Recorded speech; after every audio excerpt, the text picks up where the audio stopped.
Le zoom c'est bien zoomé quand même. Tu vois pas le jeu de jambes un peu défaillant. Non, c'était très bien. Mais j'ai un très bon coach. Ouais. Et il me fait réfléchir. Et tu sais, tu prends conscience de ton corps. Ouais. T'es obligé de. Ça fait du bien quand tu fais de la poétique aussi de te reconcentrer sur ton corps.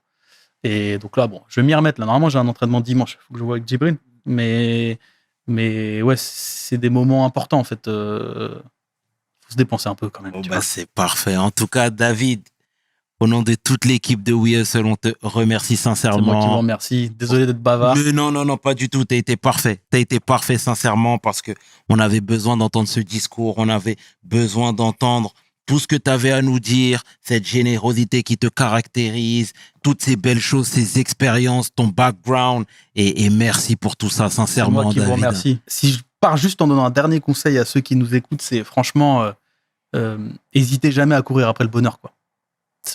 C'est une forme d'égoïsme, mais si tu veux, le monde dans lequel on vit, c'est un monde où on s'oublie souvent, tu vois, et on oublie les autres, on court après le temps. Et moi, une des expériences que j'ai eues qui m'a fait prendre conscience aussi poétiquement de l'importance d'avoir le temps, comme je t'ai dit, j'ai une grand-mère avec laquelle j'étais très proche, très très proche. Et si tu veux, quand elle était en fin de vie, je me suis rendu compte de la chance que j'ai eue de l'accompagner dans sa fin de vie. Tu vois, de partager tous les moments qu'il fallait passer ensemble. Et je sais qu'il y a plein de gens qui sont privés de ça, tu vois, parce que le boulot, parce que taf précaire, parce que t'as pas l'énergie, tu vois. Et en fait, la vision de la vie en société qu'on porte, c'est justement une vision où il n'y a pas que le travail salarié dans la vie, tu vois. Il y a ça, hein, ça compte si t'aimes ton boulot, mais il y a d'autres choses aussi plus importantes. Et moi, quand elle est partie, ma grand-mère, j'avais pas de regrets. J'avais vécu ce que j'avais à vivre avec elle. J'avais de la tristesse, mais je n'avais pas de regrets.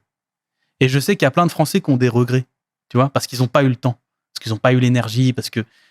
Et en fait, tout ça n'arrive pas par hasard. C'est on vit dans un système qui nous enferme, ou quelque part, on court un peu après la vie comme un poulet sans tête, tu vois. On doit toujours choisir, est-ce que je vois ma famille, est-ce que je vois mes potes, est-ce que je vois ma femme, est-ce que je vois mon homme, tu vois. Et les luttes sociales qu'on mène et la beauté du travail que nos anciens aussi ont fait pour réduire le temps de travail dans la vie, dans la journée, 35 heures, etc. C'est ça, en fait. C'est cette beauté de la vie qu'on essaye de préserver. Et c'est pas être égoïste de le demander. Parce que après, quand t'es écrasé par les remords et par tu vois, tu te rends compte que t'as loupé un truc. Et c'est aussi ça, les luttes sociales. C'est pas juste l'argent. C'est pas juste, tu vois, en supermarché, c'est dur. Ça compte, hein.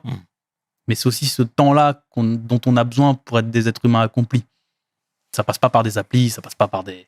Tu vois, il faut accompagner les nôtres. Eh ben, ce sera le mot de la fin. Mille merci, David, merci sincèrement.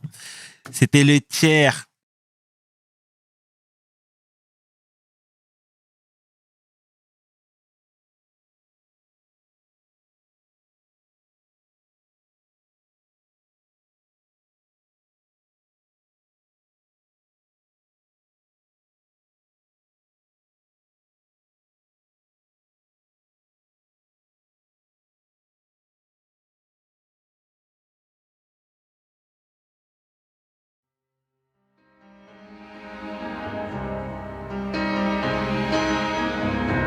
J'ai pas demandé à venir au monde.